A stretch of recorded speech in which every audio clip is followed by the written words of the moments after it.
Hello, Jabbies. Welcome back in another episode of The Villainous and the Hourglass. Hope so that you guys are doing really very well. So, yes, without wasting your time, let's dive together in another episode of Madness.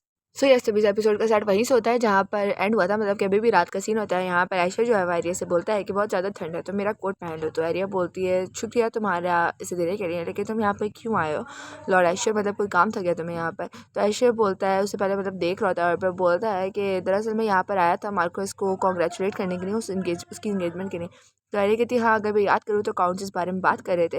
मेरे ख्याल से उसमें Asher ने विस्काउंट की मदद ली थी, इसीलिए वो यहाँ पर आया है उसकी मदद करने के लिए।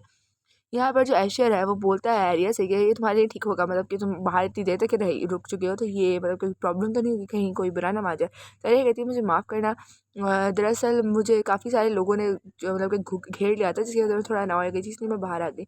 वैसे तुम्हें इससे क्या बुरा नहीं लगा ऐशर, क्योंकि आप लोग जानते हैं कि एरिया को काफ़ी सारे लड़कों ने घेर लिया था। वो पूछ रहे थे कि इसकी शादी हो गई है, इसकी शादी हम कर लें, इससे हम शादी करेंगे वगैरह वगैरह। तो यहाँ पर ऐशर बोलता है बिल्कुल नहीं, मुझे इस बात से फ़र्क नहीं पड़ता, मुझे इस बात का यकीन है कि जो चीज़ मेरी है उसे कोई और मुझसे छीन नहीं सकता।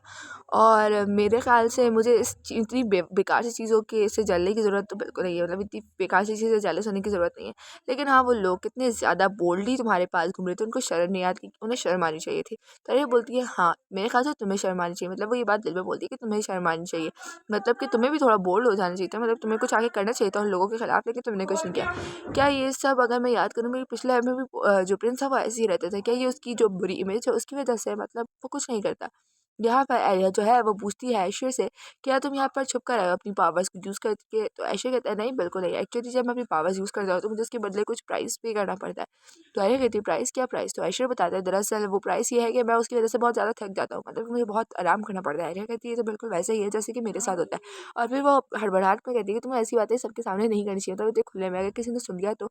ऐशर कहता है मुझे इससे इन चीज़ों से फ़र्क नहीं पड़ता, मेरे लिए जो सबसे डरावनी चीज़ है वो यही है कि अगर कहीं किसी बात को तुमसे छुपाने की वजह से मैं तुमसे दूर हो गया तो मैं ये मतलब कि मैं बर्दाश्त नहीं कर सकता और मैं तुमसे चीज़ें छुपा नहीं सकता। एरिया जब इसकी बात होती है तो वो कहती है लॉर्ड ऐशर, आपने कहा कि आप मेरी एक झलक देखना चाहते हैं तो अब आपको जाना चाहिए, मतलब आपके पास काम होगा करने के लिए, कहीं मैं आपको रोक तो नहीं रही। तो ऐशर कहता है नहीं, ये इतना ज़रूरी नहीं है, वैसे जब मैं तुम्हें एक दफ़ा देख लेता हूँ तो मेरे लिए बहुत मुश्किल होता है तुम्हें छोड़ने के लिए, मतलब तुम्हें अकेले छोड़ के जाना। फिर यहाँ पर जो है हवा चलती है और एरिया बोलती है कि हवा मतलब ये बहुत तेज़ है। और ऐशर बोलता है तुम्हें जब भी मैं देखता हूँ मुझे ऐसा लगता है जैसे कि तुम यहाँ की हो ही नहीं, मतलब इस दुनिया की नहीं हो, तुम कहीं और से आई हो। और एरिया बोलती है और वो बोलता है अब मेरे ख्याल से तुम्हें अंदर जाना चाहिए, मतलब कि तुम्हारा अंदर को इंतज़ार कर रहा होगा, जाओ अंदर जाओ। और फिर एरिया अंदर जाती है और कहती है कि मुझे फिर तुमसे अगली दफ़ा मिलना चाहिए ऐशर। और ऐशर जो है उसको गुड बाय कर देता है। इतने में ही कोई आता है, मतलब कि मैं यहाँ पे किसी के रेड सैंडल सिखा जाती हूँ, कहती है क्या हो रहा है इस ज़मीन पर, मतलब कि तुम लोग कर क्या रहे थे। और यहाँ पर कोई और नहीं एसएस थी, मतलब कि लेडी एसएस ने इन दोनों को देख लिया और वो कहती है कि ये जो अभी तुमने किया योर हाइनेस, इसका मतलब क्या था। ऐशर बोलता है कि आप मुझ पर गुस्सा क्यों हो रही हैं। और यहाँ पर ये जो बोल रही थी इसे तो बोल रही थी कि हाँ तुम बदतमीज क्राउन प्रिंस, तुम्हारी हिम्मत कैसी हुई, मतलब कि उसके साथ ऐसे घूमने की और वो सब कहने की मुझे। और यहाँ पर वो वापस वही फ्लैशबैक को याद करती है और मतलब यहाँ पर क्राउन प्रिंस उसे कहता है कि आप इतनी अपसेट क्यों हैं लेडीज, मतलब आप मुझ पर गुस्सा क्यों कर रही हैं। तो एसएस बोलती है एक्चुअली मैं उस वल्गर औरत का पीछा करते हुए आई थी, मुझे पता था वो किसी को सेड्यूस करेगी, मतलब मुझे लेकिन इस बात का यकीन नहीं था कि तुम उसके जहाँ से बच जाओगे। तुम्हारे कहने का मतलब क्या है, तुम मेरे साथ इंगेज हो, तुम उसके पास कैसे जा सकते हो। तो यहाँ पर वो जो बोलता है ऐशर बोलता है कि मैं इससे घटिया कुछ सुनना एक्सपेक्ट नहीं करा था आपसे, मतलब कि आप ये बात क्या कैसे सकती है, मैंने आपके साथ कभी ऐसी कोई कमिटमेंट नहीं की। और ये बातें याद करके जो इससे वो बस अपने दांतों को बीच हुए थे, वो कहती है कि मैं अगर अपना बचपन याद करूँ। और जहाँ पर इससे उसका बाप कह रहा होता है क्या तुम क्राउन प्रिंस से मिलने जा रहे हो, तो वो कहती है हाँ यस फादर मैं जा रही हूँ। और वो कहती है कि क्राउन प्रिंस तुम कभी भी ऐसे नहीं थे, मतलब कि तुम्हारी तो ज़ुबान खुलती नहीं थी, अब तुम्हें क्या हो गया। यहाँ पर जो क्राउन प्रिंस है वो कहता है कि तुम्हें इस बात को मतलब कि तुम्हें इस सिचुएशन को समझना चाहिए, तुम ये सब बकवास नहीं कर सकती। और इस वक्त तुम्हें मेरे ख्याल से जो कसिनो में प्रॉब्लम्स हो रही है उसके बारे में मुझे अब तक नहीं मालूम, उसके ऊपर ध्यान देना चाहिए, क्योंकि मुझे लगता है तुम्हें उसके बारे में ज़्यादा बेहतरीन तरीके से मालूम है। तो एसएस बोलती है मुझे इन चीज़ों के बारे में नहीं मालूम, तुम किसके बारे में बात करो, वो सबसे फर्स्ट सिर्फ अब्बा है। और जो एसएस है वो कहती है हाँ उसकी हिम्मत कैसे हुई, और वो अपना ग्लास को ज़ोर से फेंक देती है। उसके बाद उसकी जो मेड है वो उसके पास आई थी, लेकिन इससे उसका बहुत ज़्यादा गुस्सा में दिखा जाए। तो कहती है कि ये सब सिर्फ और सिर्फ अफवाहों की वजह से हो रहा है, जो कि उन नोबल्स ने फैलाई है जो कि इतनी वैल्यू भी नहीं रखते मेरे लिए, मतलब बहुत चीप नोबल्स हैं। तो क्योंकि वो डरते हैं कि मैं आगे जाकर क्राउन प्रिंस की वाइफ बन जाऊँगी, यानी कि क्वीन बन जाऊँगी, इसलिए वो ये रूमर्स फैला रहे हैं। तब क्या अगर इन रूमर्स की वजह से मैं क्राउन प्रिंस की वाइफ ना बन पाई। यहाँ पर इसकी वो जो आती है क्या कहते हैं मेड आती है, वो बोलती है कि लेडी दरअसल लेडी मिली जो है वो आपका इंतजार कर रही है। तो इससे जो होती है वो शांत होती है और कहती है अच्छा मैं देख सकती हूँ, मैं चाहती हूँ उससे मिलने के लिए, वैसे मैंने अच्छा ही किया कि मिली को बुला लिया। और यहाँ पर मिली को दिखाया जाता है जो कि इससे बोलती है काफ़ी टाइम बाद आपसे मुलाकात हुई, क्या आप ठीक तो है ना लेडी। तो जैसे कहती है हाँ बिल्कुल, आओ तुम बैठो, मुझे तुमसे दरअसल बात करनी थी, मुझे तुमसे एक फ़ेवर चाहिए। तो तुमने वो रूमर्स तो सुने होंगे ना मेरे बारे में। तो जो मिली होती है वो बोलती है हाँ मैंने वो रूमर्स जो हैं वो बहुत अच्छे से सुने हैं, मतलब कि उन लोगों की हिम्मत कैसी है आपके बारे में इतनी बुरी बातें करने की, अगर मुझे पता चल जाए वो कौन है तो मैंने बिल्कुल नहीं छोड़ूंगी। यहाँ पर इसे बोलती है कि मुझे ये सब सुन के बहुत ज़्यादा खुशी, मतलब कि मैं बहुत अच्छा महसूस कर रही हूँ कि तुम मेरे साथ हो। और फिर बदल में कहती है कि हाँ तुम मेरे लिए कुछ कर तो नहीं सकती, लेकिन मुझे फिर भी तुमसे कुछ करवाना है। और वो बोलती है कि मुझे तुमसे एक फ़ेवर चाहिए लेडी मिली, क्या तुम कर सकोगी? तो मिली बोलती है हाँ बिल्कुल, आप बताइए तो सही मुझे करना क्या है। तो यहाँ पे मिली बोलती है सॉरी एसेस बोलती है कि जैसे कि मैं पहले भी तुम्हें बता चुकी हूँ, तुम्हारे वो औरत और उसकी बेटी मुझे वो बहुत बुरे लगते हैं। मैं पहले ही गुस्सा थी कि जो अकाउंट है वो उसको अपने घर के लिए, क्या तुम मुझे फ़ेवर दोगी, उन लोगों को मेरी आंखों से दूर कर दोगी, मतलब कि मैं उन्हें देखना नहीं चाहती, प्लीज़ लेडी मिली मेरे लिए काम करो। तो मिली कहती है बेशक, मेरे लिए भी बहुत मुश्किल है उनको झेलना। मुझे याद है मेरी मेड ने कहा था वो इस सबको हैंडल कर लेगी, लेकिन उसने अब तक नहीं किया, मुझे कुछ करना ही होगा। और फिर वो इसे से कहती है ऑफ कोर्स लेडी एसेस, मैं ज़रूर करूँगी, मैं आपके इस काम को करने के लिए जो बन हो सका वो करूँगी, जो मुमकिन हो सका वो करूँगी, आप फिक्र न करें। आफ्टर ऑल ये हमारे फ्यूचर की भी जो बात है। यहाँ पर फिर हमें एरिया को दिखाया जाता है जो कि बुक पढ़ी होती है, इतने में उसके पास बैरी आती है जो बहुत काँप रही होती है। और वो कहती है यस मिस, ये क्या है, मतलब कि वो बहुत ज़्यादा घबराई हुई दिख रही थी, आपसे देख सकते हो उसका चेहरा पूरा पीला हुआ, सॉरी पर्पल हुआ है नर्वसनेस में। यहाँ पे एरिया बोलती है हाँ मैं भी यही तुमसे पूछना चाहिए ये क्या है, तुम इतनी घबराई हुई क्यों, यकीनन कुछ तो गड़बड़ है, मतलब कि एरिया को समझ आ गया कि कुछ ना कुछ गलत हो रहा है। सो जैसे भी एपिसोड का स्टार्ट होता है यहाँ पर हमें एरिया को दिखाया जाता है जो कि बैरी को देखते हुए कहती है कि बहुत जब सस्पिशियस साउंड करिए, मतलब कि आप इसके चेहरा देख के बता सकते हो कि इसने यकीनन कुछ ना कुछ गड़बड़ तो जरूर की है। इतने में हमें पीछे से एनी को आते हुए दिखाया जाता है जो बहुत ज़्यादा एक्साइटेड लिख रही होती है और वो कहती है कि आपके लिए एक लेटर आया है। और यहाँ पर एरिया कहती है कि तुम इतनी एक्साइटेड क्यों हो रही हो, मतलब कि कौन है वो जिसने मुझे ये लेटर भेजा। वो कहती है मुझे नहीं मालूम कि लेटर किसने भेजा, लेकिन जो भी है वो नीचे इंतजार करे आपका। तो वो यकीन आप में बहुत ज़्यादा इंटरेस्टेड है, मुझे यकीन है जब आप बड़ी होंगी तो हमारे घर में हर वक्त रश लगे रहेगा लड़कों का, मतलब कि आपके लिए। मुझे लगता है कि आप कितनी ज़्यादा प्रिटी हैं लेडी, मेरे ख्याल से आपके लिए एक परफेक्ट मैच ढूंढना बहुत ज़्यादा मुश्किल काम होने वाला है सबके लिए, वाकई आप कितनी अमेजिंग है लेडी। और यहाँ पर जो एरिया है वो पढ़ती हर उस लेटर में लिखा होता है कि लेटर जो है वो लुई पिनोनो की तरफ से। आप सब जानते हैं कि लुई पिनोनो जो है वो कोई और नहीं जो कि वो जो है वो ऐश्वर्या। और यहाँ पर वो बोलती है, मतलब कैरियर बोलती है उस लेटर में जो लिखा होता है वो बोल देती है, जिसमें लिखा होता है कि जो लेटर है इसमें मैं सारे जो क्रेडिट है उसे उनकी तरफ, मतलब कि जो वो हैं इन्वेस्टर हैं उनको देता हूँ। यहाँ पे एरिया कहती है कि अगर मैं याद करूँ, मतलब कि मेरी पास्ट लाइफ को, मुझे लगता है कि ऐश्वर्य भी मेरी तरह ही था, बिल्कुल मेरी तरह। आप देख सकते हो कि वो भी उसी तरह एरिया के पीछे खड़ा हुआ है, मतलब कि उस दौर में ये दोनों ही सफ़र कर रहे थे। ऐश्वर्य के पास पावर्स नहीं थी और एरिया बेचारी पावर्स होने के बावजूद भी मासूमियत के हाथों पारी जाती है। लेकिन अब वो कहती है कि अगर मैं अपनी पावर्स का सही इस्तेमाल करूँ, यानी कि आर्ट ग्लास का सही इस्तेमाल करूँ, तो मैं अपने साथ साथ जो लॉर्ड ऐश्वर्य हैं उनकी लाइफ को भी बचा सकती हूँ, मतलब कि हम दोनों एक ही कश्ती में फिर सवार होंगे जिसमें हम लोग पार्टनर्स के तौर पर रह सकते हैं। और वो कहती है पार्टनर्स क्या, वाकई मैंने ये कहा, मतलब कि वो दिल में बोलती रहती है। मैं एनी कहती है कि तुम यहाँ पे क्या करिए, मतलब कि वो ये बात बैरी से बोलती है और कहती है कि मैंने तुम्हें कहा है कि मुझे चाय भर के दो, क्या तुम्हें समझ नहीं आई। और वो उसको गुस्सा करी थी, लेकिन जो बैरी है वो बहुत ज़्यादा हेजिटेट करी थी, जैसे कि वो एनी को ये चाय नहीं देना चाहती, मतलब कि हमें मालूम है इस चाय में कुछ ना कुछ तो गड़बड़ है। यहाँ पर जो एनी है वो बहुत ज़्यादा गुस्सा हो जाती है, वो बैरी की तरफ कभी देखती है और कभी एरिया की तरफ देखती है, और बैरी की तरफ देखते हुए कहती है कि क्या मसला है तुम्हें, तुम क्या चाहती हो, तुम्हें यार क्या इशारा देने चाहिए कि चाय जो है मैं खुद डालूँ अपने लिए कप में। लेडी एरिया आप देख सकती हैं ये कितनी बदतमीज़ हो गई, आपको इसको सबक सिखाना चाहिए। लेकिन एरिया कुछ नहीं कहती और कहती है कि तुम ऐसा करो, मेरा जो चाय का कप है वो ले लो, अभी अभी बैरी ने से मेरे लिए भरा है, मगर मुझे प्यास नहीं है तो तुम पी सकती है इसे। तो जो एनी है वो कहती है मुझे माफ़ कीजिएगा, क्या वाकई में ये पी सकती हूँ। लेकिन जो बैरी है वो बहुत ज़्यादा, मतलब वो दिखाई जाती है डरी हुई, जैसे कि वो एनी को ये नहीं पिलाना चाहती थी, मतलब कि ये जो टी है यकीनन वो इसमें कुछ ना कुछ बहुत ज़्यादा खतरनाक है। यहाँ पे जो एनी है वो दिन में कहती है कि मेरे ख्याल से जो लेडी एरिया है वो आज बैरी को नहीं डांटेंगी, शायद इनका मूड जो है वो अच्छा है, चलो मुझे क्या, मैं चाय पीनी हूँ। और यहाँ पर एरिया जो है वो बस इंतजार कर रही थी कि एनी के साथ कुछ हो, क्योंकि उसे मालूम है कुछ ना कुछ गड़बड़ तो ज़रूर है। और वो उसने अपने साथ ही, मतलब कि हाथ में जो आर्ट ग्लासेस से भी फ़ौरन निकाली होती है, क्योंकि वो बिल्कुल नहीं चाहती कि जो बैरी है उसके साथ, सॉरी एनी है उसके साथ कुछ भी बुरा हो। अचानक से वो जो है बैरी वो उसके ऊपर चाय फैला देती है, मतलब उसके चाय का जो कप है उसे गिरा देती है, कप को मैं छप कह रही हूँ यार तौबा। खैर यहाँ पर जो बैरी है वो उससे पूछती है कि लेडी आप क्या ठीक है। तो एनी कहती है क्या मतलब, तुम्हें पता भी है इस ड्रेस की कॉस्ट क्या है और तुम मुझे इस हालत में देख के कैसे कह सकती है कि मैं ठीक हूँ, मतलब कि तुम्हें किस एंगल से ठीक लग रही हो, मैं बहुत गुस्सा हूँ तुम पे। और वो उसे बहुत डांट रही थी, जबकि बैरी शायद उसकी जान बचाने के लिए उसे चाय पीने नहीं दे रही। यहाँ पे एरिया बोलती है कि एनी मुझे तुम मेरे ख्याल से अभी काम लेना चाहिए, मतलब कि मुझे इंतज़ार करना होगा इसके साथ क्या होने वाला है। उसके बाद एनी को दिखाया जाता है जिसके फेस पे जो वेन्स है वो उभर जाती हैं और वो अपने गले को कस के पकड़ लेती है, मतलब कि उसमें यकीनन कोई पॉइजन था जिसकी वजह से वो ज़मीन पे गिर जाती है। और यहाँ पे बैरी जो है वो भी बहुत टेंशन में आ जाती है और कहती है एनी क्या तुम ठीक हो। और वो एनी के पास जाती है तो देखती है कि उसका जो चेहरा है वो पूरा पर्पल होना शुरू हो जाता है। तो सॉरी एरी कहती है कि बैरी तुमने क्या किया था चाय के अंदर, देखो इसका हालत क्या हो रही है, इसका चेहरा, तुमने ये क्या किया। और उसके बाद उसके सर को पकड़ लेती है और कहती है कि मुझे यकीन है अगर मैं उन पास बातों को याद करूँ जब तुमने कहा था कि लेडी मेरी ने, यानी कि मिली ने मेरी मेरी माँ को जहर दिया था वो जहर भी तुमने ही दिया था, क्योंकि जिस तरह तुम मुझे बता रही थी कि मुझे अब मिली को जहर देना चाहिए था, तुम बिल्कुल मतलब कि ऐसा लग रहा था कभी तुमने कुछ ऐसा किया ही नहीं, मतलब कि तुम बहुत ज़्यादा शांत थी उस वक्त। लेकिन तुम्हें क्या लगता है मैं और मेरी माँ इस काबिल है कि तुम हमें मार दो? मैं तुम्हें हर चीज़ की नहीं सज़ा दूंगी। और उसके बाद उसके बालों को पकड़ती है और आवर ग्लास को घुमा देती है, मतलब कि वो बिली जो है वो दोबारा जिंदा हो जाती है। मिली बोलती है, सॉरी एनी जो है वो दोबारा जिंदा हो जाती है। एनी कहती है कि लेडी एरिया क्या हुआ है, मतलब आप खड़ी हुई क्यों है और एरिया क्यों खड़ी हुई है, हम सबको मालूम है। तो एरिया कहती है कि बस कुछ खास नहीं। और जो वो है एरिया है एनी है वो कहती है कि कोई काम है तो प्लीज़ मुझे बताया, आपने आर ग्लास को क्यों पकड़ा हुआ है, मैं आपका वो काम जो है वो कर देती हूँ। तो एरिया कहती है दिल में कि तुम्हें कुछ करने की जरूरत नहीं, आगे जोक भी करना है वो मैं खुद ही करूँगी। और उसके बाद वो चाय का कप उठाती है और चाय के कप की हल्की सी सिप लेने ही वाली होती है कि यहाँ पर मैं बैरी को दिखाया जाता है जिसके चेहरे के ऊपर बहुत बुरे तासरात होते हैं।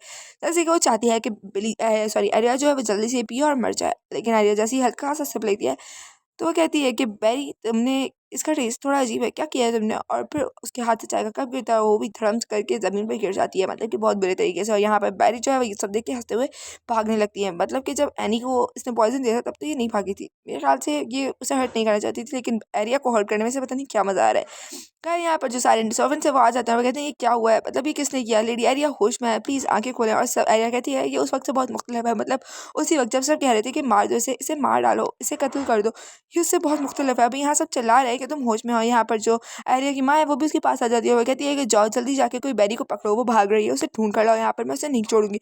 और यहाँ पर जो डॉक्टर है वो बताता है कि दरअसल मुझे पता नहीं कि लेडी बेहोश क्यों हो गई, मतलब कि इन्होंने इतना ज़्यादा जो पॉइजन वाली थी उसे कंज्यूम नहीं किया था, फिर भी वो बेहोश कैसे हो गई। तो बैरी एरिया की माँ जो होती है वो कहती है क्या मतलब आप कहना क्या चाह रहे हैं? मेरी बेटी आपको पता है इतनी देर से सो रही है, इसका मतलब क्या होगा? अगर उसने जहर वाली चाय नहीं पी तो इतनी देर तक कैसे सोई थी? मतलब वो इतने बुरे तरीके से सो गई थी, मैं उसे उठा भी नहीं पा रही थी। और यहाँ पे एरिया जो है वो दिल में बोल रही थी कि मामा आप इनको मत डांटें, दरअसल ये इसलिए क्योंकि मैंने बस चाय पीने का दिखावा किया था, हरगिज़ मैंने चाय नहीं पी थी। और जहाँ तक बात है मेरे देर तक सोने की, वो बेशक आग ग्लास की वजह से था। और यहाँ पे मैंने को दिखाया जाता है जो वाकई टेरी हो रही थी, मतलब वो रो रही होती है। और यहाँ पर एरिया की माँ जो है वो डॉक्टर को भी सुनाई थी कि तुम क्या कहना चाह रहे हो कि वो बिल्कुल ठीक है। और फिर वो एरिया को बोलती है कि अगर तुम ठीक हो तो प्लीज़ मुझे बताना, मतलब कि अगर तुम्हें हल्का सा भी बुरे लगे तो मुझे ज़रूर बताना। यहाँ पे पीछे हमें मिले को भी दिखाया जाता है जो खड़ी होती है। और यहाँ पे जो डॉक्टर है वो बेचारा कुछ कहने के काबिल ही होता है, क्योंकि उसके अकॉर्डिंग तो एरिया ने जहर पिया ही नहीं, लेकिन कोई उसकी बात सुनने को तैयार ही नहीं है। लेकिन डॉक्टर बोलता है मेरे ख्याल से इन्हें आराम करना चाहिए, ये इतनी देर तक सोई है, मेरे ख्याल से सिर्फ और सिर्फ शॉक की वजह से, मतलब ये शॉक से ज़्यादा कुछ नहीं है। यहाँ पे जो जैसे ही वो फ़ौरन ही हनी वाटर ले आती है और वो कहती है फ़ौरन उसको पी के दिखाती है कि लेडी इसमें कुछ भी गड़बड़ नहीं है, प्लीज़ इसे पीजिए और जल्दी से ठीक हो जाइए। यहाँ पे एरिया जो है वो अकाउंट से पूछती है कि दरअसल उस बैरी का क्या हुआ? तो अकाउंट बोलता है मैंने काफ़ी सारे लोगों को भेज दिया उसे पकड़ने के लिए। तो एरिया दिन में यह कहती है कि दरअसल बैरी तुम जितना दूर हो सके उतना दूर चली जाओ, और जब तक ये ना पकड़ी जा सको तब तक ये छुपी रहो, मतलब कि मैं चाहती हूँ तुम देर से पकड़ी जाओ ताकि तब तक कि लोग जो मुझे इतनी सिंपैथी देते रहें। फिर वो कहती है बाय द वे मिली क्या तुम ठीक हो? तो मिली कहती है क्यों तुम मुझे ये बात क्यों पूछ रही हो? दरअसल मैं बिल्कुल ठीक हूँ, मतलब वो बहुत ज़्यादा घबरा जाती है। और यहाँ पर एरिया बोलती है मैं ये इसलिए पूछ रही हूँ क्योंकि तुम ही थी जिसने लेडी मतलब कि बैरी को मेरे पास भेजा था, मैं नहीं चाहती कि वो तुम्हारे साथ कुछ गड़बड़ करे या तुम्हारे साथ रहने की वजह से लोग तुम पर इल्ज़ाम लगाएं। यहाँ पे एरिया की माँ जो है उसे बोलती है कि तुम आराम करो, तुम किसी और की बातें मत सोचो, तुम्हारी इस वक्त जो फर्स्ट प्रायोरिटी है वो यही होनी चाहिए कि तुम जल्दी से ठीक हो जाओ, तुम्हें जल्दी बहुत अच्छा होना होगा, मतलब कि तुम्हें जल्दी ठीक होना होगा। यहाँ पे सब यही बोल रहे थे कि लेडी आपको बहुत जल्द ठीक होना होगा। खैर आफ्टर दैट सब चले जाते हैं। एरिया कहती है चलो शुक्र है अब यहाँ पे शांति हुई। वैसे एनी चीज़ें जो हैं मैंने में कैसे जा रही हूँ? तो एनी कहती है हर चीज़ जो है उथल पुथल हो गई है। वो गेस्ट जो आए हुए थे उस वक्त उन्होंने भी ये बातें सुनी कि आपको जहर दे दिया गया, और उन्होंने ये बातें जो है बहुत दूर दूर तक फैला दी है, मतलब कि सब इसी के बारे में बात कर रहे हैं। तो एरिया कहती है क्या मतलब सब इसमें इंटरेस्ट ले रहे हैं कि मुझे जहर मिला, क्या वही जानने के लिए इंटरेस्ट नहीं होंगे कि किसने मुझे पॉइजन दिया और क्यों दिया? मतलब कि तुम उस वक्त आई विटनेस ही नहीं आई, तुम समझ सकती हो ना मैं कहना क्या चाह रही थी? कहती है हाँ बेशक आप फिक्र ना करें, मैं सारे जो जगह है उधर ये र्यूमर्स जो है वो अच्छे से फैलाऊंगी, आपको बिल्कुल फिक्र करने की जरूरत नहीं है। इतने में ही हमें कुछ दिनों के बाद का दिन दिखाया जाता है, यहाँ पे सारा जो है रोती हुई आ रही होती है, कहती है एरिया, और उसके पीछे विस्काउंट भी होता है जो कि बोलता है लेडी एरिया। और ये कहती है ओ मैं तो भूल ही गई कि मैंने इनको लेटर्स लिखना, मतलब कि मेरी ये गलती है। लेकिन यहाँ पर जो सारा है वो बहुत रो रही होती है, और एरिया उनसे पूछती है कि आप लोगों ने यहाँ तक आना मैनेज कैसे किया, मतलब मैंने सुना था आप बहुत मसरूफ हैं। तो विस्काउंट बोलता है बेशक नहीं, मतलब आपकी सेहत से ज़्यादा इंपॉर्टेंट क्या हो सकता है माय लेडी, मतलब कि सारा तो ये सुनने के बाद बहुत ज़्यादा बेहाल हो गई थी, तो मैंने सोचा आपको यहीं पे ले आऊँ। यहाँ पे सारा भी बोलती है एरिया क्या तुम ठीक हो? मतलब कि तुम्हें यकीन है ना कि तुम ठीक हो? मैं महसूस कर सकती हूँ तुम बहुत ज़्यादा कमज़ोर हो गई हो। तो एरिया बोलती है मैं बिल्कुल ठीक हूँ सारा, और फिर दिल में कहती है मैं कमज़ोर तुम्हें इसलिए लग रही हूँ क्योंकि मैं काफ़ी वक्त से सिर्फ 2 वक्त का खाना खा रही हूँ ताकि मैं पतली लग सकूँ।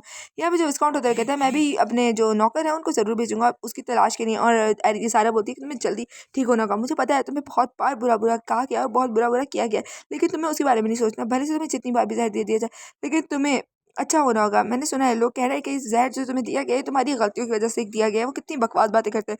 मतलब कि उन्हें लगता है कि तुमने इतना बुरा किया मिली के साथ कि उन्होंने तुम्हें ज़हर दिया। तो यहाँ पे एरिया दिल में कहती है वैसे बात तो कंक्लूजन भी अगर देखा जाए तो लॉजिकल है, मतलब कंक्लूजन जो है। और यहाँ पे ज़ारा कहती है कि तुम उनकी बातों पे गौर मत दो। इंपॉर्टेंट चीज़ ये है कि तुम याद करो वो सब लोग जो तुमसे प्यार करते हैं सिर्फ उनके लिए, मेरे लिए। तुम्हें ठीक होना होगा एरिया, जल्दी से ठीक हो जाओ। और एरिया जो है दिल में कहती है सारा तुम कितनी अच्छी हो, तुम कितनी अच्छी हो मेरे लिए। सो इस एपिसोड के स्टार्ट में हमें मिली को दिखाया जाता है जो कि टेबल के सामने बैठी होती है और बहुत ज़्यादा डिप्रेस दिख रही होती है। और वो याद करती है मतलब कि पुरानी बातें जहाँ पर सब जो है वो गॉसिप कर रहे होते हैं। यहाँ पे सारा कहती है कि कोई तुम लोग कैसा सोच सकते हो कि कोई जो विलेनस है वो अपने आप को ही हर्ट करने का सोचेगी। मतलब तुम ऐसा कैसे भी कह सकते हो, कह दिया तो अनबुझ के अपने आप को हर्ट करियो। यहाँ पे विस्काउंट भी कह रहा होता है कि हाँ मैं चाहता हूँ कि जो ये भी मैटर है वो जल्दी रिजॉल्व हो जाए। मैं आपके लिए अपने जो सर्वेंट्स हैं उन्हें भेज सकता हूँ आपकी मदद के लिए। यहाँ मैं नहीं बोलती कि मुझे नहीं लगता कि ये एक कोई भी मामूली नौकरानी ये सब कर सकती है। मतलब कि आप इमेजिन करो एक नौकरानी, मतलब कि जो अभी प्रॉपर एडल्ट भी नहीं हुई, वो ये सब कैसे प्लान कर सकती है। मुझे लगता है विस्काउंट किसके पीछे कोई और है। मतलब कि मुझे लगता है कि किसी के ऑर्डर्स को बस बैरी जो है वो फॉलो करी थी, इसके अलावा कुछ खास नहीं। और ये सब र्यूमर्स हैं वो बहुत जल्दी फैल रहे होते हैं हर तरफ। यहाँ पर हमें कुछ कार्ड्स दिखाए जाते हैं जो कि बैरी से मिली से सॉरी एनी से डिस्कशन कर रहे होते हैं। यहाँ पे एनी कहती है कि मुझे लगता है इस हाउस होल्ड में लेडी एरिया से जो कोई नफरत करता है वो सिर्फ एमा है। एमा वही है जो लेडी मिली की नौकरानी है, मतलब कि जो उसके साथ बचपन से ही है। यहाँ पे गार्ड कहते हैं कि हाँ ज़्यादातर सर्वेंट्स ने भी यही कहा है उस नौकरानी के बारे में। यहाँ पर जो एरिया है वो दिल में कहती है कि मैं एनी पे ट्रस्ट कर सकती हूँ, मतलब कि वो अपना काम जो है वो बहुत अच्छे से कर रही है। और यहाँ पर जो एनी है वो उसकी तरफ देखते हुए मुस्कुराते हुए कहती है कि हाँ मैंने अपना काम कर दिया। और फिर वो गार्ड जो है वो एरिया के पास पहुंचते हुए कहते हैं कि मैं लेडी आपको क्या लगता है, क्या मतलब क्या ये बातें जो हैं वो ठीक है। तो एरिया कहती है एमा के बारे में मेरे ख्याल से मुझे नहीं मालूम। अगर आपको इन चीज़ों के बारे में जानना है तो आप यकीनन दूसरों से पूछें। मेरे ख्याल से वो मुझे पसंद तो नहीं करती और बेशक उसके पास इसकी वजूहत है क्योंकि मैं मिली की जो रेपुटेशन है उसे ख़राब करी हूँ क्योंकि मैं बहुत लोली बैकग्राउंड से आती हूँ। और यहाँ पे जो दोनों गार्ड होते हैं वो बेचारे शाय करते हुए कहते हैं कि हरगिज़ ऐसा नहीं है, हमने आपके जो बारे में बातें सुनी है वो बहुत बहुत अच्छी। इवन हर सर्वेंट जो है वो आपकी सिर्फ तारीफ़ें करता है और आपकी तारीफ़ों के पुल बांध रहा है। तो एरिया कहती है क्या वाक़ई आपने मिली से बात की? तो वो कहते हैं नहीं, दरअसल जो मिली है वो भी शायद शॉक में है, इसलिए उनसे बात करने का हमारे पास टाइम नहीं मिला, मतलब वो टाइम नहीं दे पाई। तो एरिया कहती है दरअसल जो एमा है वो मिली की सर्वेंट है, आपको यकीनन उससे पहले बात करनी चाहिए। तो कहते हैं हाँ हम देख सकते हैं, हम ज़रूर ऐसा करेंगे। तो यहाँ पर जो एरिया है वो एनी से बोलती है कि जो गार्ड्स हैं उनको तुमने अब तक चाय नहीं पूछी, उनके लिए कुछ गर्म चाय बिस्किट्स और फ्रूट्स लाओ। तो गार्ड्स कहते हैं नहीं इसकी बिल्कुल ज़रूरत नहीं। तो एरिया कहती है बेशक क्यों नहीं है, आज बहुत ज़्यादा ठंड है बाहर, तो यकीनन आपको कुछ गर्म पीकर जाना चाहिए। बेशक आप इन तमाम मुश्किलात में मेरी वजह से तो पड़े हैं, मतलब कि अगर मैं बीमार ना होती तो आप लोग भी आज अपने काम पर आराम से होते। मुझे माफ़ कीजिएगा मेरी वजह से आप लोग को इतना स्ट्रगल करना पड़ रहा है। खैर यहाँ पर जब वो लोग चले जाते हैं तो एनी बोलती है कि मैम क्या आपके अकॉर्डिंग जो एमा है वही कल्प्रिट है। तो वो कहती है कि मेरे ख्याल से कोई तो प्रॉब्लम होगी उससे मुझे मुझे लेकिन इससे क्या फ़र्क पड़ता है। तो एनी कहती है क्या आप एमा के बारे में इसलिए अच्छा सोच रही हैं क्योंकि उसने मुझे आपकी तरफ भेजा था। और वो घबराते हुए कहती है नहीं मतलब कि अब मेरे उससे ताल्लुकात अच्छे नहीं है, अब मैं उसे बिल्कुल पसंद नहीं करती क्योंकि मुझे मालूम है कि आप अच्छी हैं, मैं आपकी साइड पर हूँ। तो हर ये दिल में कहती है ऑफ कोर्स तुम मुझे उसके बारे में बिल्कुल नहीं बताने वाली कि उसने तुम्हें किस रीज़न से यहाँ पे भेजा था, मतलब मेरे पास भेजा था। फिर वो कहती है बाय द वे जो भी हो क्या जो ये ट्यूलिप्स है तुम हर रोज़ जाके लाती हो, मतलब कि विंटर्स आने वाला है, ये ट्यूलिप्स खरीदना आसान थोड़ी होता होगा। तो एनी बोलती है मुझे माफ़ कीजिएगा ये क्या वो ट्यूलिप्स नहीं जो आपने ऑर्डर किए थे। तो मेरी एरिया कहती है कि मैंने ऑर्डर किए थे। वो कहती है हाँ मतलब ये ट्यूलिप्स जो है हर रोज़ आपके कमरे में पड़े होते हैं बुके के साथ जिस पर आपका नाम लिखा होता है, तो मैं इनको बस सेटल कर देती हूँ वॉश के अंदर। तो ये कहती है कि मुझे ये मत कहना कि जो ऐश्वर्या है वो अपनी पावर को यूज़ करके हर रोज़ यहाँ आता है और वो ट्यूलिप्स को यहाँ पे लाता है। वैसे मैं बहुत गुस्सा तो हूँ कि उससे वो मेरे से एक भी दफ़ा मिलने नहीं आया जबकि सब लोग मुझसे मिलने आ गए। मेरे ख्याल से आज मुझे जल्दी सोने जाना चाहिए क्योंकि आर्या को लगता है कि जब वो सोती है तभी वो जो ऐश्वर्या है वो उससे मिलने आता है अपनी पावर्स का यूज़ करके।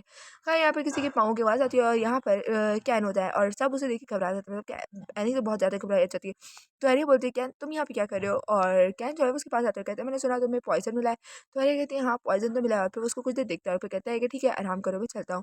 और यहाँ पे आर्या कहती है एक मिनट यहाँ पे हुआ क्या, मतलब कैन यहाँ पे क्यों आया था? एनी कहती है मुझे भी कुछ नहीं मालूम। फिर हमें डाइनिंग का सीन दिखाया जाता है जहाँ पे जो फादर है कैन का वो उससे पूछता है कि तुमने अपनी जो ग्रेजुएशन सेरेमनी है उसको छोड़ के दिया, तुमने तो उसके लिए एक खूबसूरत ड्रेस भी तैयार किया था, मुझे तुम पे तरस आ रहा है कैन, तुमने उसे छोड़ा क्यों? तो कैन कहता है मेरे पास और भी ज़्यादा मामला थे हैंडल करने के लिए, खासतौर पर हमारे घर का ही जो मैटर है। तो काउंट करता है क्या मतलब तुम एरिया को जो पॉइजन मिला उसके बारे में बात कर रहे हो, तुम्हें पता होना चाहिए कि उसको गार्ड जो है वो अच्छे से हैंडल कर रहे हैं। तो कहन कहता है क्या मतलब आपका गार्ड अगर इतने अच्छे से फॉलो मतलब हैंडल कर रहे होते तो अब तक जो कल्प्रिट है वो पकड़ा जाता, अब तक वो भाग नहीं रहा होता, अब मैं इसको खुद हैंडल करूँगा। फिर वो मिली से पूछता है क्या हुआ, क्या तुम्हारे साथ भी कुछ हुआ है? तुम्हारी आंखें जो है सूजी हुई लग रही है। तो मिली कहते हैं बिल्कुल भी नहीं कैन। और फिर कैन को एरिया को देख रहे थे, एरिया कहती है क्या ये क्या हो क्या रहा है, मतलब कि कैन मुझे इतना ऑकवर्डली क्यों देख रहा है, इसका क्या मकसद हो सकता है, क्या इसका वाकई ये मकसद है, ये ब्लश क्यों कर रहा है, मतलब हो क्या रहा है यहाँ पर? और एरिया कहती है मुझे यकीन नहीं आता इसके दिमाग में चल क्या रहा है। हाँ, बेशक मैं इसकी जो सिस्टर हूँ ब्लड लाइन की नहीं हूँ, लेकिन फिर भी मैं इसकी सिस्टर हूँ, उसके फादर ने मेरी मदर से शादी की है। और फिर वो याद करती है जब जो काउंट है वो इसकी माँ से मिलने आता है, और इसकी माँ बोलती है कि अरे ये मेरे पास मौका है हमें यहाँ से निकालने का, मतलब इस बुरी जगह से तो हमें यहाँ से जाना ही होगा, मतलब कि मैं कुछ ना कुछ करके मैं यहाँ से निकाल लूँगी। और ये कहती है मगर अब मैं समझ सकती हूँ कि इनके ख़ानदान में है, मतलब कि ये एक अच्छा साइन है मेरे लिए, मैं इसको इस्तेमाल कर सकती हूँ। ऑफ कोर्स ये बिल्कुल बहुत अच्छा हो रहा है। और फिर वो बोलती है कि कैन तुम बहुत ज़्यादा केयरिंग हो, तुम्हारा मेरी इतनी फ़िक्र करने के लिए शुक्रिया। और यहाँ पे कैन जो है वो बहुत ज़्यादा ब्लश कर रहा होता है। यहाँ पे ये कहती है वैसे तुम्हें मेरी फ़िक्र करने की ज़रूरत नहीं है, मैं बिल्कुल ठीक हूँ। और ये सब चीज़ें देख कर जो मिली होती है वो बहुत ऑकवर्ड मुँह बनाती है, कहती है यहाँ पे चल क्या रहा है, मेरा भाई इसका साथ क्यों दे रहा है, उसको इतनी बेकार लड़की की फ़िक्र क्यों हो रही है। तो बिल्ली आर्या के दिल में कहती है कि बेशक मिली तुम्हें इसके बारे में सोचना चाहिए, क्योंकि ये तुम्हारे खानदान के मतलब के खून में ही है, मतलब कि इन लोगों को सिर्फ औरतों के पीछे पड़ा आता है, जैसे कि तुम्हारा बाप जो है मेरी माँ के पीछे पड़ा था, और तुम्हारा भाई अब मेरे पीछे पड़ रहा है। हाँ मिली तुम हर चीज़ अपनी खो दोगी, जैसे कि तुम्हारी सर्वेंट और तुम्हारा भाई, तुम दोनों चीज़ों को खोने वाली हो। मतलब यहाँ पर जो एरिया है वो जो क्या वो है क्या है उसे इस्तेमाल करने वाली है। यहाँ पर जो मिली है हमें उसे दिखाया जाता है जो कैरेज में जा रही होती है, वो कहती है कि मैंने लेडी इसको बहुत सारे लेटर्स भेजे मगर अब तक उन्होंने मुझे एक भी लेटर का रिस्पॉन्स नहीं दिया, मुझे उनसे खुद जाकर बात करनी चाहिए, मुझे यकीन है वो कोई ना कोई सोल्यूशन जरूर निकालेगी। यहाँ पे वो घर पहुँचती है तो गार्ड कहता है कि लेडीज जो है वो बहुत मसरूफ है, आप वापस लौट जाए, आपको उनसे मिलने का वक्त मिलेगा। तो जो मिली है वो बोलती है नहीं हमें उससे बात करके जाना है, मैं यहाँ पे इंतजार कर लूँगी। तो गार्ड बोलता है ओके ठीक है, फिर आपको ज़्यादा देर तक इंतजार करना होगा। तो एमा बोलती है बेशक हमें कितना भी इंतजार करें हम यहीं पे रुकेंगे। और उसके बाद शाम का वक़्त दिखाया जाता है, और जो वो है इससे दुआ आती है बाहर और कहती है क्यों लेडी भली मुझे माफ़ कीजिएगा, मैंने आपको बहुत ज़्यादा इंतज़ार करवाया। ये इसलिए है क्योंकि आपने मुझे कोई लेटर नहीं लिखा था। वैसे आप यहाँ पर आई क्यों हैं? क्या कोई काम है? तो यहाँ पे फ़ौरन इससे पहले कि मिली कुछ बोलती, एम्मा जो है वो झुक जाती है और कहती है कि सारी मेरी गलती है। मुझे ध्यान रखना था कि जो प्लान है वो मतलब कि जिस तरह का प्लान किया गया है उसके अकॉर्डिंग ही जाए। लेकिन मैं उसे अच्छे से मतलब कि हैंडल नहीं कर पाई। तो वो बोलती है, सिस बोलती है कि अगर तुम लोग रिस्पॉन्सिबिलिटी ले ही रहे हो तो ये बहुत अच्छी बात है। और एरिया बोलती है, मिली बोलती है मुझे माफ़ कीजिएगा, आप कहना क्या चाह रही हैं? तो ऐसे बोलती है बेशक अब इसकी ज़िम्मेदारी किसी को तो लेनी पड़ेगी, मैंने तुम्हारे लेटर में पढ़ा है जो बैरी है वो भाग चुकी है, तो इससे पहले कि वो पकड़ी जाए किसी को अनाउंस करना ही होगा कि इसमें मेरी गलती है। और बैरी बोलती है कि एमा एमा ऐसा नहीं कर सकती प्लीज़। तो जो इसे वो कहती है मैंने तुम्हें कहा था मेरी मदद करो ताकि मेरी जो रिस्पॉन्सिबिलिटीज़ है और मेरा जो सर दर्द है वो थोड़ा कम हो सके, लेकिन तुमने तो उसमें एडिशन कर दिया, मेरे ख्याल से तुम्हें ये करना ही चाहिए। मतलब तो मेरी कहती है ठीक है मैं करूँगी, इसके नहीं चाहे कुछ भी करना पड़े मुझे। और फिर अगले ही वक्त हमें उनका कैरेज जाता हुआ दिखाई देता है। यहाँ पे जो गार्ड है वो कहता है कि आपके लिए एक लेटर आया लेडीज से, तो वो कहती है ठीक है। और फिर वो लेटर वो देखती है और कहती है कि ठीक है फाइनली तुम आ ही गए, मुझे इंतज़ार है लॉर्ड एशियत तुम्हारे और मेरे फ्यूचर का, एक साथ में तुम दोनों हम दोनों को देखने के लिए बहुत बेताब हूँ। तो ऐसा भी इस एपिसोड का स्टार्ट होता है। यहाँ पे जॉन जो है वो एरिया को बताता है कि जो मरी है वो वहाँ तक मतलब कि लेडीज के घर ही गई है, और वो लेडीज जो है उससे मिलने के मूड में नहीं थी, मतलब कि मैंने उसे फॉलो किया था और मैंने सब कुछ देखा है। तो एरिया कहती है हाँ ठीक है मैं समझ सकती हूँ, तुम ऐसे ही उसके ऊपर नज़र रखते हो। और फिर वो दिल में कहती है मैं जानना चाहूँगी कि लेडीज ने इस दफ़ा जो मिली है उसे क्या एडवाइस दी है, मतलब कि इस दफ़ा तो वो खुद भी बहुत ज़्यादा ट्रबल में है, पता नहीं वो इस दफ़ा ऐसे इसको मिली को क्या एडवाइस देने वाली है, मैं जानने के लिए बेताब हूँ। और उसकी कुछ देर बाद वो कहती है कि शायद वो आ ही गए हैं, ओह मैं देख सकती हूँ कि साथ में जो कैन है वो भी आ ही चुका है। और फिर वो उसे देखती है तो कैन भी ऊपर देखता है, जिसे देखकर वो घबरा के गेट बंद कर देती है और कहती है वो मुझे इतनी ऑकवर्ड वेज में क्यों देख रहा था, मतलब मुझे बहुत अजीब लग रहा था, लेकिन ये मेरे लिए अच्छा है। और फिर वो ये कहते हुए बालकनी में बाहर आ जाती है और उसकी जो शॉल है वो नीचे गिर जाती है। नीचे जो कैन खड़ा होता है उसके सामने आके शॉल गिरती है, तो कोई पर्सन जो जिसके ऊपर जिस नाइट पहने थे पीछे वो कहता है कि वो डेयर मुझे लगता है किसी का कुछ नीचे गिर गया, वो यकीनन मिस एरिया की शॉल है। और फिर जो कैन है उस शॉल को उठाता है, इतने में उसे कोई कहता है कि मुझे दे दीजिए माँ से, मैं इसको धो के लेडी को लौटा दूंगा। तो वो कहता है नहीं मैं खुद उससे जाकर लौटा दूंगा ये। और उसके बाद वो ऊपर आता है, ये कहती है मैं समझ सकती हूँ। और वो कहती है कैन तुम कितने ज़्यादा हम्बल हो, तुम्हारे यहाँ आने का शुक्रिया। और फिर दिन में कहती है मुझे पता है तुम यहाँ पे क्यों आए हो, क्योंकि ये तुम्हारा बहाना था, मतलब मुझे शॉल को लौटाना तुम्हारा बहाना था मुझे देखने का। मैं ये समझ सकती हूँ तुम्हें देखकर मतलब जिस तरह तुम ब्लश कर रहे हो ये कितना ऑकवर्ड है, मतलब कि मालूम है मुझे तुम्हारी फीलिंग्स का, लेकिन फिर भी मुझे बहुत ज़्यादा डिस्गस्टिंग फील कर आ रहा है। फिर उसके बाद जो क्या है ना वो दिल में कहता है कि एक दफ़ा मैं उसको शॉल दे दूँ, फिर मुझे यहाँ से जल्दी जल्द जाना होगा, लेकिन पता नहीं क्यों मैं अपने आप को रोक नहीं पा रहा, मतलब मेरा दिल है यहाँ से चला जाऊँ लेकिन मैं जा नहीं पा रहा। और फिर वो कहता है कि तुम्हारी बेहतर होगा कि तुम दोबारा बालकनी पे मत जाओ, मतलब कि मैं नहीं चाहता कि कुछ प्रॉब्लम हो। तो ये कहती है क्या तुम्हें मेरे बारे में फिक्र है, तो वो कहते हैं नहीं मैं बस इतना नहीं चाहती कि कोई बालकनी से नीचे गिर के मर जाए। तो ये कहती है कि अगर तुम चाहो तो तुम मेरे साथ चाय पी सकते हो, मतलब कि मैं काफ़ी वक्त से इंतजार करती हूँ। उसके बाद यहाँ पर जो क्या है एरिया है वो बोलती है कि मुझे माफ़ करना तुम्हें इंतज़ार कराने के लिए। दरअसल मैं अपने कपड़े जो है वो तब्दील कर रही थी। तो क्या कहता है नहीं ये बिल्कुल ठीक है। तो एरिया बोलती है दरअसल ये जो मैंने है मुझे लगता है मैंने इसमें बहुत गड़बड़ कर दी है, मतलब कि मेरी वज़ह से अब इतने प्रॉब्लम में है। तो कैन कहता है बेशक तुम्हारी वज़ह से बिल्कुल नहीं है।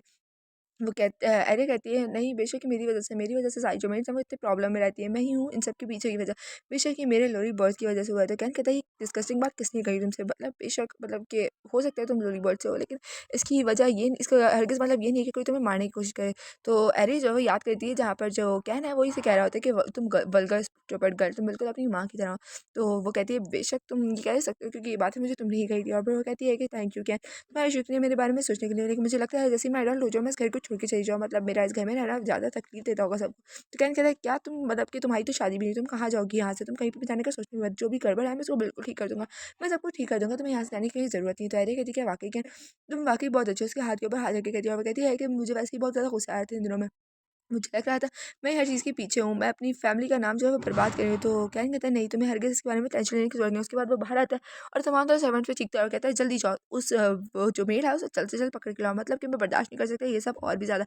तुम लोग अब तक एक मेड को पकड़ नहीं पाए, इतने में मिली आती है और वो कहती है कि भाई सब मेहनत कर तो रहे हैं, मतलब कि सब अपना बेस्ट दे रहे हैं उसे ढूंढने में। और वो कहता है तुम फिक्र मत करो, तुम्हें बोलने की ज़रूरत नहीं, मैं देख लूँगा किसे क्या करना है। और यहाँ पे आर्या बोलती है कि मेरी तुम फिक्र मत करो, वाकई तुम्हें बिल्कुल फिक्र करने की ज़रूरत नहीं है, तुम्हारा भाई देखना अब से क्या क्या करेगा, वो मेरे इशारों पर नाचेगा और तुम सब देखती रहोगी। उसके बाद यहाँ पे एनी को दिखाई जाता है जो कहता है यार कि लेडी एरिया बहुत ज़्यादा रात हो गई, आपको भी सोना नहीं है? तो एरिया कहती है नहीं दरअसल मेरे पास बहुत सारा काम है करने के लिए, मतलब मुझे लगता है कि जो मेरे इन्वेस्टर ए होने का जो वो है, मतलब कि जो मैंने नाम छुपाया हुआ था वो बातें जो है बहुत जल्दी से फैल रही हैं और मेरे को काफ़ी लोगों की रिक्वेस्ट आ रही है इन्वेस्टिंग के लिए, इवन अब्रॉड से भी रिक्वेस्ट आ रही है। तो मुझे अब इन चीज़ों के बारे में सोचना होगा, मैं अपनी तमाम तर फ्यूचर की जो वो है नॉलेज है उस पे डिपेंड नहीं रह सकती, तुम जाओ तुम पहले सो जाओ एनी। तो एनी कहती है ठीक है। और उसी कुछ देर बाद एरिया कहती है ओह इतना वक्त हो गया मुझे भी उठना चाहिए और सोना चाहिए। फिर वो बैल्कनी में आती है और वो नीचे देखती है तो नीचे कोई और नहीं, यहाँ पर ऐशर खड़ा होता है जो कि एरिया को देख के शॉक्ड हो जाता है। और एरिया कहती है कि वो ऐशर वहाँ पर है और कुछ गार्ड्स होते हैं जो कि उससे कुछ दूरी पर खड़े होते हैं और कहते हैं कि हमें एक और दफ़ा राउंड लेना चाहिए जाने से पहले, मतलब कि वो घर की उसके नहीं कह रहे थे कि चक्कर लगा कर आते हैं। तो एरिया बोलती है ऐशर वो लोग वहीं हैं, ऐशर तुम बचो तुम भागो यहाँ से। और ऐशर फ़ौरन ही बालकनी के ऊपर आ जाता है और वो कहता है कि मुझे माफ़ कीजिएगा आपके कमरे में इस तरह आने के लिए, मतलब कि मैं आपको देख मुझे लगा कि आप वहाँ पे खड़ी हैं और फिर मैंने आपको देखा तो मैं जाना नहीं चाहता, तो मैं आपसे मिलने आ गया। तो ये कहती है कि तुम्हें वहाँ पे खड़ा नहीं होना चाहिए, तो तुम्हें अगर कोई देख लेता है तो तुम्हारी प्रॉब्लमेटिक होता है। फिर आयशा उसको रोज़ेज़ देता है, वो कहता है अरे कहती है ये क्राउन प्रिंस है, मुझे यकीन नहीं आता ये अपने फारिग वक्त में मुझे सिर्फ ये फूल डिलीवर करने आता था, क्या वाक़ई ये सब ये करता था? तो अर्श कहता है आपकी आपकी सेहत कैसी है? मैं आपसे काफ़ी वक़्त से मिलना चाह रहा था, लेकिन मुझे मतलब कि मुझे किसी ने आने नहीं दिया, मतलब कि आपने मना कर दिया था काफ़ी लोगों को विज़िट करने से, लेकिन इसलिए मुझे लगा कि मैं भी ना ही आऊँ। और फिर मैं इंतज़ार कर रहा था, हर रोज़ मैं आपको यहीं पे फूल देता था, लेकिन जब मैंने आपको देखा कि आप जाग रही हैं, तो मैं ऊपर आ गया। मैंने कुछ गलत तो नहीं किया है ना? और क्या आप मुझे माफ़ करेंगी? तो ऐश्वर्या कहती है तुम्हें माफ़ करने की बिल्कुल माफ़ी माँगने की ज़रूरत नहीं है। यहाँ पे ऐशर्य कहता है मुझे एक चीज़ आपको क्लियरली बता देनी चाहिए, मतलब मेरा आपसे मिलना और भी ज़्यादा मुश्किल हो रहा है। मैं चाहती हूँ कि मैं आपके साथ रिलेशनशिप में आ जाऊँ। अगर मैं आपको अनकंफर्टेबल नहीं करता रेडी एरिया, तो वो दिल में कहती है कि मतलब लेकिन मेरा जो लो लेवल है, मतलब कि मैं बहुत बुरे बैकग्राउंड से बिलॉन्ग करती हूँ, तुम्हारे को हर्ट कर सकता है। और वो कहती है पहले मैं ऐसा नहीं सोचती थी, मैं सोचती थी अगर कुछ भी बुरा है तो मैं उसको बेहतर कर लूँगी, भले से मैं लोली बैकग्राउंड से हूँ। लेकिन जब ये बात ऐशी के बारे में, तो मैं क्यों कह रही हूँ कि मैं लॉली बैकग्राउंड से। दरअसल मैं ये बात समझ सकती हूँ। एक्चुअली मुझे इस वक़्त अपनी फ़िक्र नहीं, मुझे ऐश्वर्य की फ़िक्र है। मैं उसके ऊपर बर्डन नहीं बनना चाहती। मैं नहीं चाहती कि वो मेरी वज़ह से सफ़र बंद करे, ना उसे मेरी वज़ह से बातें सुननी पड़े। मुझे नहीं फ़र्क पड़ता कि मेरा बैकग्राउंड कैसा है, लेकिन मैं नहीं चाहती इसका इसका असर जो है वो ऐश्वर्य के ऊपर पड़े। तो ऐश्वर्य कहता है आप जानती हैं मुझे इससे बिल्कुल फ़र्क नहीं पड़ता। मुझे आपसे प्यार है ना कि आपके बैकग्राउंड से, मतलब मैं आपके साथ रहना चाहता हूँ, मैं आपको सपोर्ट करना चाहता हूँ। अगर मैं आपके साथ आप मेरे साथ कंफ़र्टेबल है तो। वैसे मैंने कहाँ से कहाँ बात निकाल दी। दरअसल मैं आपको कुछ बताना चाहता हूँ। आपका जो कल्प्रिट है वो हमने पकड़ लिया और हमने उसको कैद खाने में कैद किया हुआ है। हाँ, मैं आपके लिए चीज़ें आसान करना चाहता था, लेकिन मुझे यकीन है कि मैंने उसी साथ आपको मुश्किल में डाल दिया। तो जो आर्या है वो पूछती है कि तुम्हें कैसे पता, मतलब कि तुमने उसे मारने की कोशिश क्यों नहीं की? मतलब कि तुम्हें कैसे पता मैं उसके साथ क्या करना चाहती हूँ? ऐशर्य कहता है आप उस लड़की के साथ जो भी करें वो उसकी मतलब कि उसके अकॉर्डिंग ही होगा और मुझे यकीन है आप जो भी करेंगी वो बेहतरीन होगा। उसकी सज़ा के लिए बेस्ट होगा और प्लीज़ अपना बेस्ट दीजिएगा। बाय द वे इस लेटर में जो भी इन्फॉर्मेशन है उम्मीद है आपके काम आएगी। So yes this it's enough for today. Hope so कि आपको वीडियो पसंद आई हो। If yes then please video को लाइक कर देना। जाने से पहले प्यारा सा कमेंट छोड़ के जाना, चैनल पे नए हो तो चैनल को सब्सक्राइब कर देना। इसके अलावा आपकी कॉन्टैक्ट लिस्ट में अगर कोई ऐसा पर्सन है जिसे कॉमिक एक्सप्लेन हुई भी देखना पसंद है, उसके साथ मेरी वीडियोज़ को शेयर करना बिल्कुल मत भूलना। ओके, तो मिलते हैं आपसे कल। Till then take care, bye bye, अल्लाह हाफ़िज़।